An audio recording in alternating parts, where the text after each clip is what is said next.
So Sri Aurobindo is now telling us that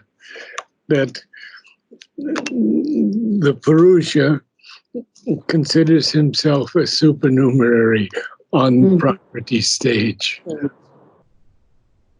So the divine sacrifices himself to allow the divine Shakti all the freedom to create all the universes and everything. It's an important line. So we'll carry on. So page 62, book 1, Canto 4, Secret Knowledge. A supernumerary on her stage. He speaks no words or hides behind the wings.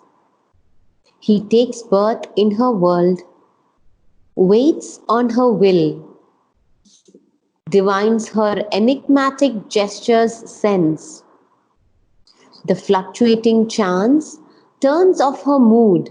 Now the fluctuating chance turns of her mood.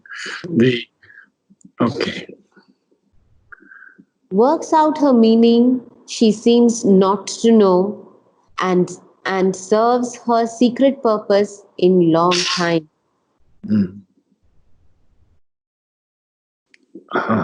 So we'll go through that.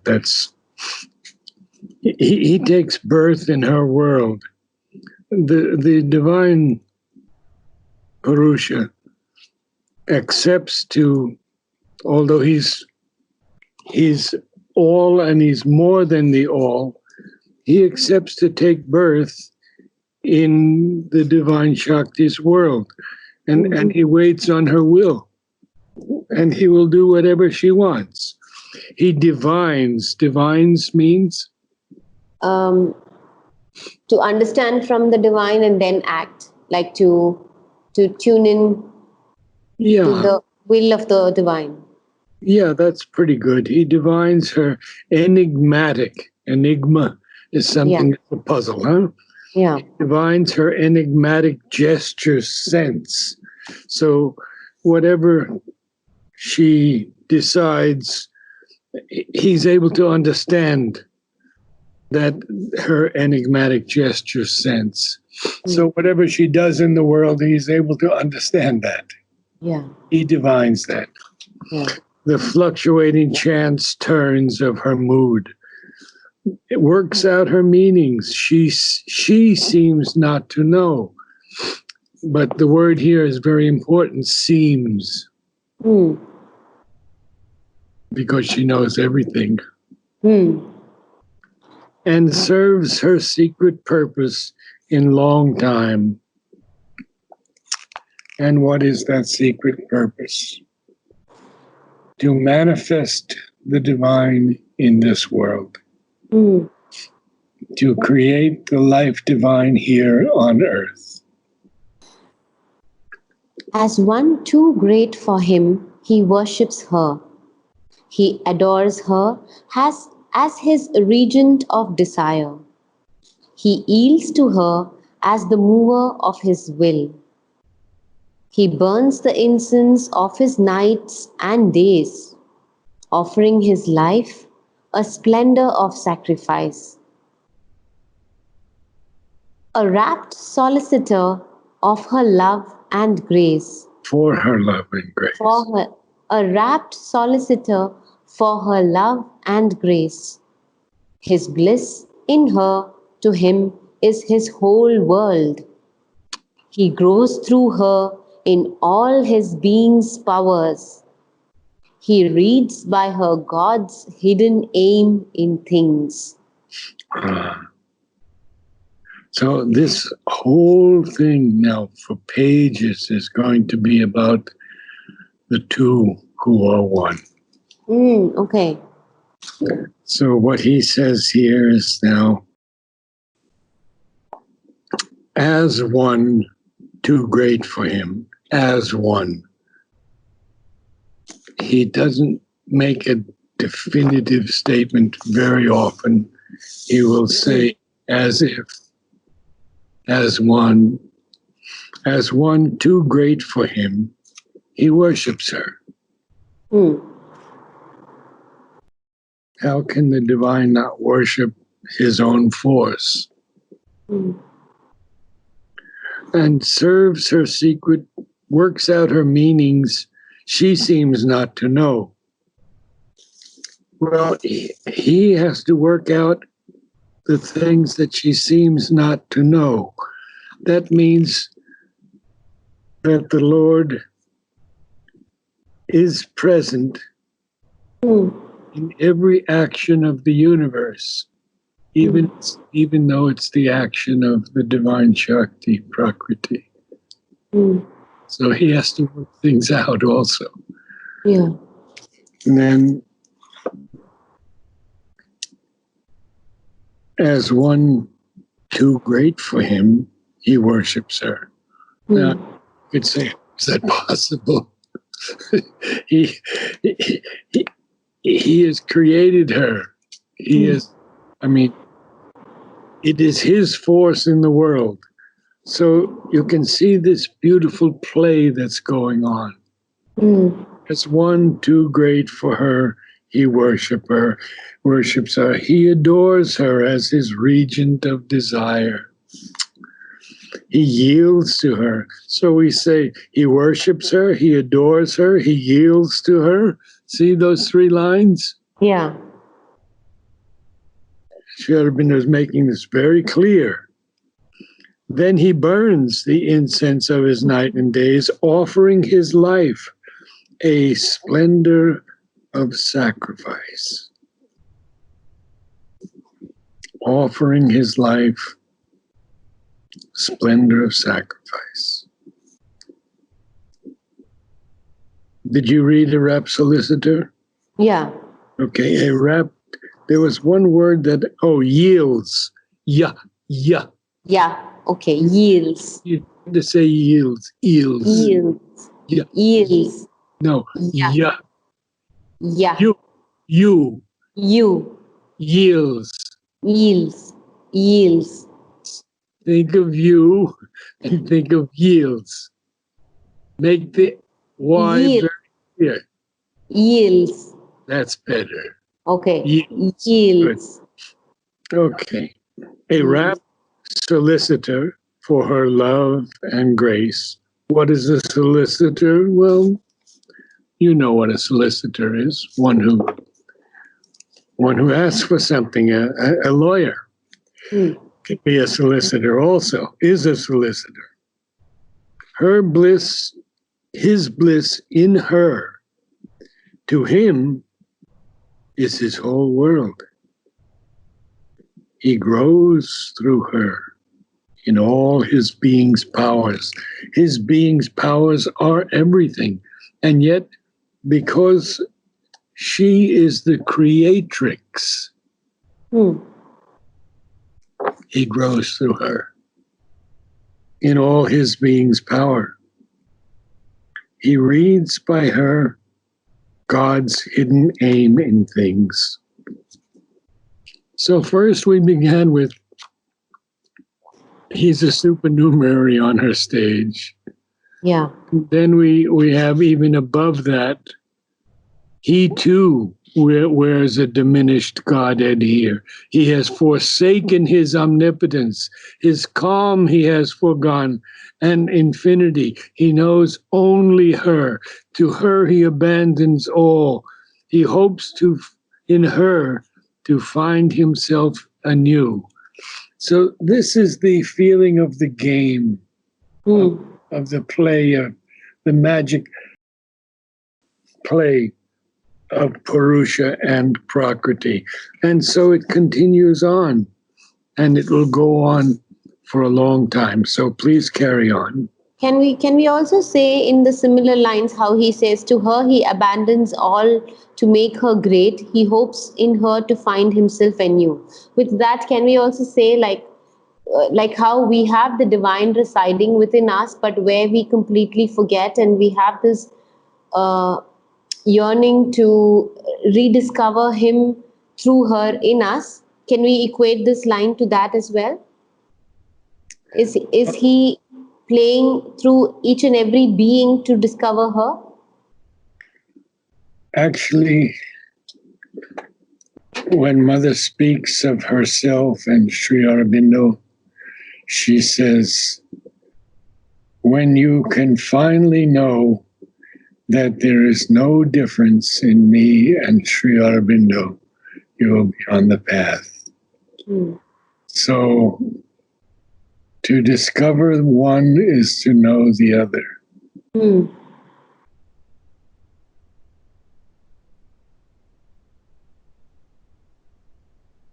Yeah. The way Sri Aurobindo to go, Sri Aurobindo says, is always through Mother. Mm. He has, if you will, delegated the work of creation to her. Mm. Yeah. My question was really like how we have their essence in us, how we hold them within us, how each of us hold them within us. But we really forget because we are caught in the world. So through, because here somewhere he says that he grows through her in all his being's powers. So the essence of him in us to find her through the actions, there is a discovery to find. He hopes in her to find himself anew. So through the nature or through the actions, how we have this yearning to discover the deeper spirit in us. That was what I was asking. Like, can we say this is also like not just mapped to him and her, to the Purusha and Prakriti, but also to all the beings that Purusha has manifested himself as in Prakriti? It's a bit of a stretch, but it can be, you can think of it as in that way also. It's more it's a more personal way you're thinking of it. And this is a more universal way that he's speaking. Understood. Yeah, he's speaking really of him and her. Yes. Okay, Yes. understood. Yeah.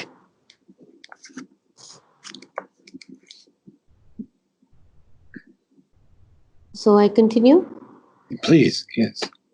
Or a courtier in her countless I don't know that word. Retune? No, retinue. A retinue. Retinue. Yeah. Or a courtier in her countless retinue. Yes.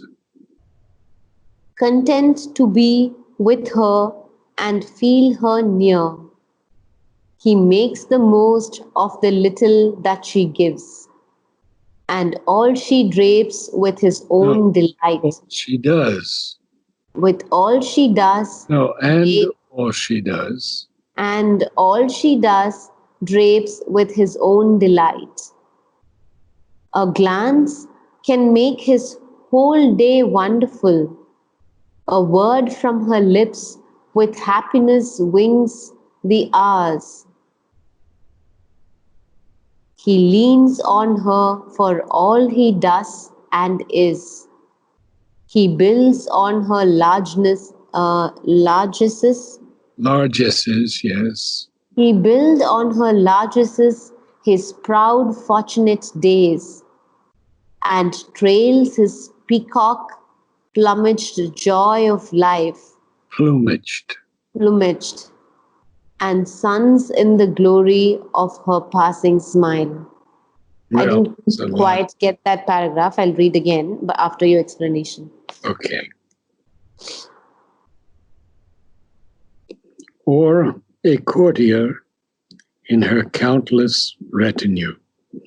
The retinue is the group of people around a queen or a king. Okay, like an entourage. Like an entourage, you could say, yes. Okay. Mm-hmm. It's a retinue. And he's just a courtier there. He's just one of them in that whole retinue. Okay. Or courtier in her countless can be millions. Yeah. countless retinue. He is content to be with her and feel her near. He makes the most of the little that she gives, and all she does drapes with his own delight. So her actions, he drapes. You know what drape is, right? So Yeah. drape is covering something. He covers with his own delight. A glance, even from her, can make his whole day wonderful. A word from her lips with happiness wings the hours, wings, soars the hours, soar. Hmm. He leans on her for all he does and is. He builds on her largesses, largesses, this great giving. I'll check for sure the correct definition of largesses for you. I know what it is, but I'd like to have it a little clearer. Okay, largesses, largesse, the generous bestowal of gifts, favors. So this generous bestowal of gifts, he builds on those gifts, his proud fortunate days, and trails his peacock plumaged joy of life. Plumage is the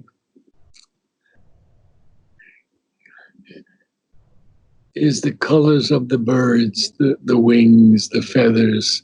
That's the plumage. The plumage is the feathers, colorful feathers that bedeck all birds.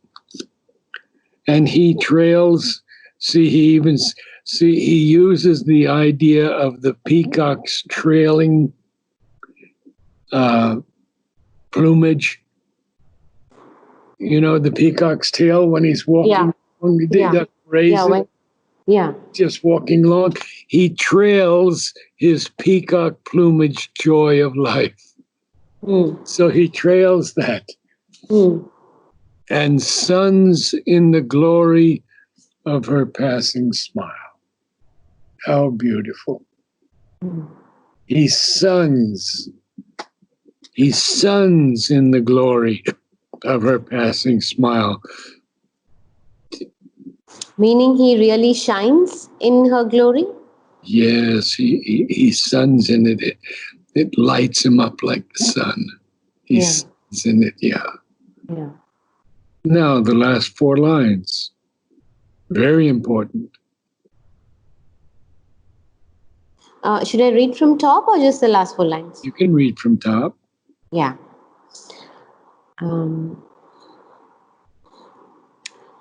Or a courtier in her countless retinue, content to be with her and feel her near. He makes the most of the little that she gives, and all she does drapes with his own delight. A glance can make his whole day wonderful. A word from her lips with happiness wings the hours. He leans on her for all he does and is. He builds on her largesses his proud, fortunate days, and trails his peacock plumaged joy of life. Let's check plumaged. Up. I'll go into the British dictionary because we always said plumaged, and British could be plumaged. No, it's plumage. It's plumage. Is it really? Yeah. Sorry, I did not register it also. Plumage. So then we don't need the dictionary. All right. And trails his peacock plumage joy of life. And suns in the glory of her passing smile.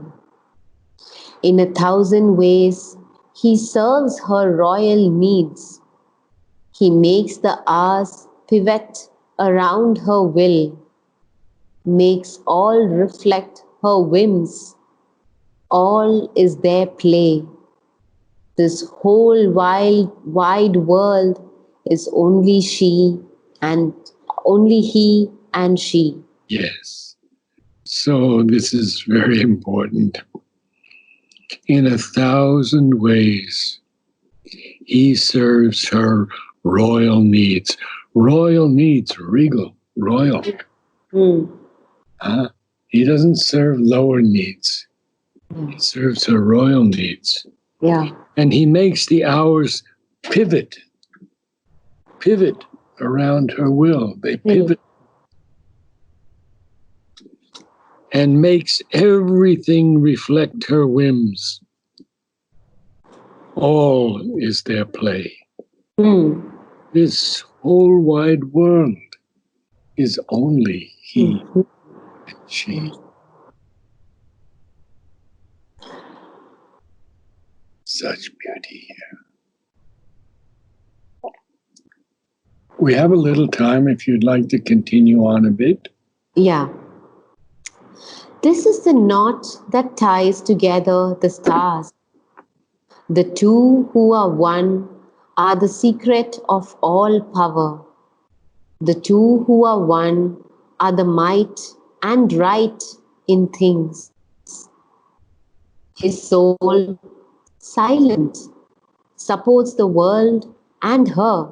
His acts are her commandments, registers. Commandments. Commandments. Okay. His acts are her commandments, registers. Happy, inert, he lies beneath her feet. His breast he offers for her cosmic dance, of which our lives are the curing theatre, and none could quivering, and none of which our lives are the quivering theatre, and none could bear but for his strength within. Yet none would leave because of his delight. So beautiful. Ah, Yeah, like you said, it's just now the play between the two. this is the knot that ties together the stars. The stars are not alone in space. There is something that ties them together. And what is it? It is the divine and his Shakti. The Purusha and Prakriti ties all the stars together.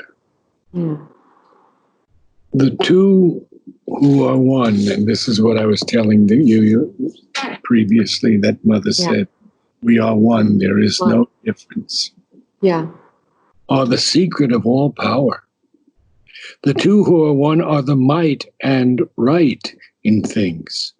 Now, those two lines tell us that the dual avatars have come to the earth for the first time. Previously, there was only one. It was a Christ or a Krishna. Or there were the early avatars, the boar, the fish, the amphibian. But there were only one thing. To enable humanity to progress, it was necessary for the dual avatars to come down. And therefore, the two are one who are one are the secret of all power, might and right in things. Now, what happens in that play of theirs? His soul, which is silent, supports the world and her. He supports the whole world, and he supports the creation, the creatrix of the world. How does he do that? Well, his acts are her commandments registers. So actually, he lies beneath her feet and there's another passage in Savitri where she actually dances on his chest. Mm. So his breast he offers for her cosmic dance. There it is. Mm. And what is that cosmic dance? Our lives, which are the quivering theater of this dance. Mm. So see all of humanity as a theater, and, and the Lord lying outstretched infinitely, and the Divine Mother dancing on his chest. Mm. I'm sure there are many, many Indian symbolisms that we'll get into with Vladimir. Yeah. Yeah. But at least it gives you the idea. And then he says two interesting lines here. And none could bear. That means none of us could bear this, but for our strength within. Yet none of us would leave because of the delight of this evolution, of this this evolutionary dance, we could say. Yeah. Some have left, like the Buddha, those who have entered into nirvana and did not want to come back. But those of us who are here in this earth, with all the pain, with all the sorrow, with all the challenges, with all the suffering we've had to go through, we wouldn't leave it. Mm-hmm. It's just too miraculous and beautiful experience to be here in a human body on the earth.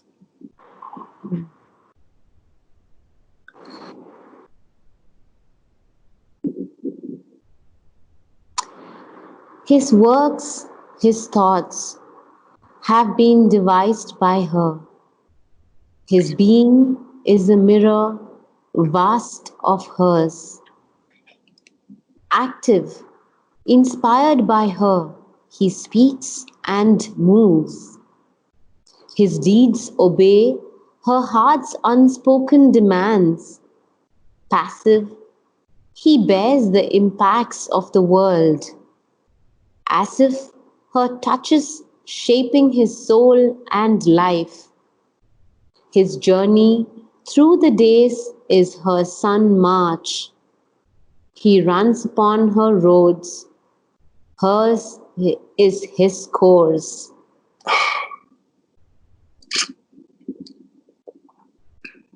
His works, his thoughts, everything have been worked out.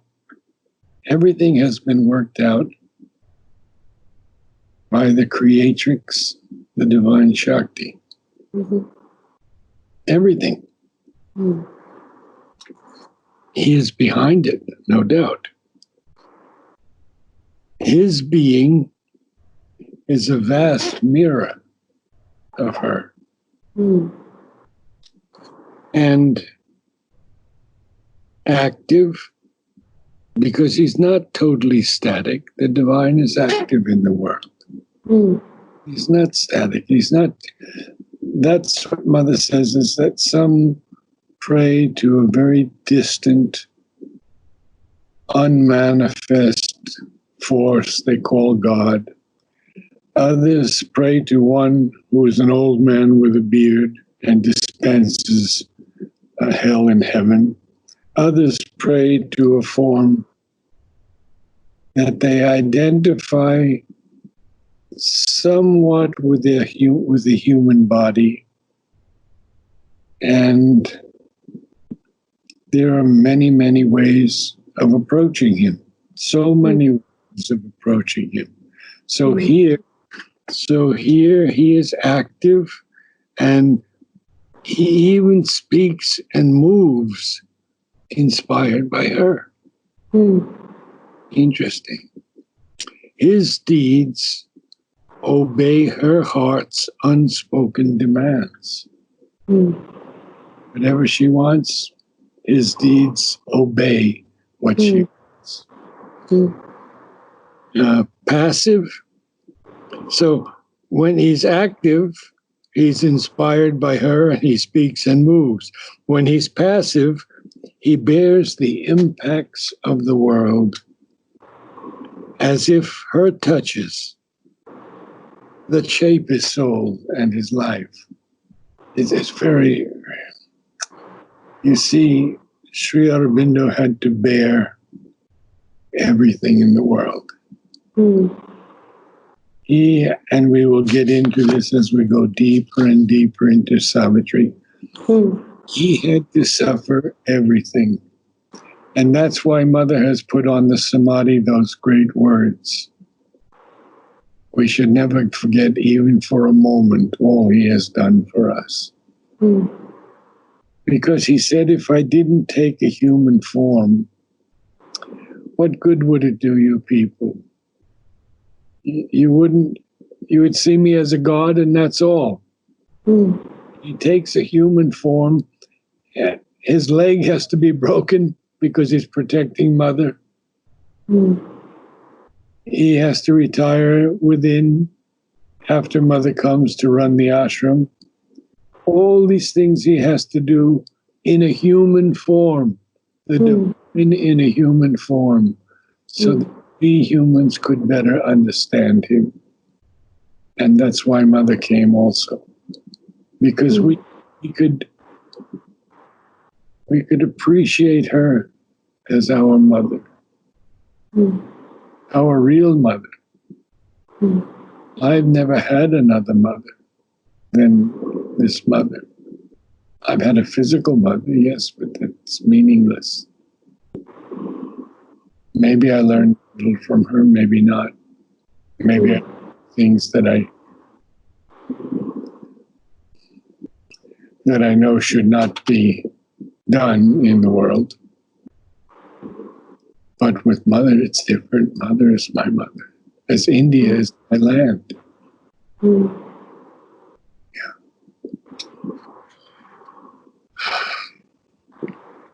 His deeds obey her heart's unspoken demands. Passive, he bears the impacts of the world, as if, here again, as her touches shaping his soul and life. We can go on just a little more, next 6 lines or so.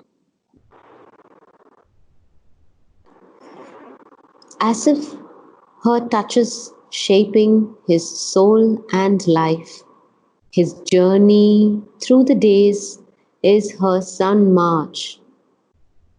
He runs upon her roads, hers is his course, a witness and student of her joy and dole, a partner in her evil and her good. He has consented to her passionate ways. He is driven by her sweet and dreadful force. So here we see something that most Westerners could not understand. And we have to take a look at it carefully. So, as if her touches that shape his soul and his life, his journey through the days is her sun march. A sun march has to be a march filled with light. Sun march. He runs upon her roads. Hers is his course. So his course is her course. He is a witness and he is a student. Isn't that interesting? He's a student of her joy and dole. What is a dole? I don't know. What is a dole? Something that's given out. Okay. A guy gets a raise at work, that's a dole. Okay. Yeah. And he's also a partner in her evil and her good. And this is a tough one to understand.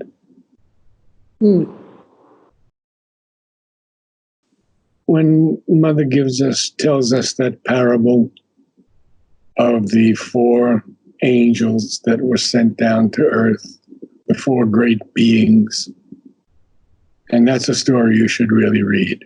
Okay. Because she speaks of all of them coming down, and suddenly they're aware of their power. And good turns into evil, love to hate, truth to falsehood. And then she has to send down another group to counteract that. So he is a partner in her evil and her good. And he has consented to her passionate ways. Actually, he's even driven by her sweet and dreadful force. Here we have contrasting words, dreadful and sweet. But the Divine Mother is everything. Yeah. She Yeah, he also contrasts before also, a partner in her evil and her good. And so her dreadful force is that of Kali. Yeah. Which has to break things in the world so that the new can come forth. And her sweet force, we already know so much. Yeah. Especially those who have met Mother. Understand that. But I also felt her dreadful force too. I felt Kali's force also. Okay. It was a powerful experience for me. It stung me for years until I realized that even that is a great blessing. That the Mother would take the time to write to me something that would help me progress. So I've been party to that force also. So this marvelous, marvelous passage is going to go on for 1, 2, 3, 4, 5, 6. Wow. Until at the end of page 69, Okay. he begins this image that I told you about of the sailor on the flow of time. And it is an extraordinary thing. I mean, you'll be so happy to go through this. Okay. But it's all beautiful. All of it is beautiful. And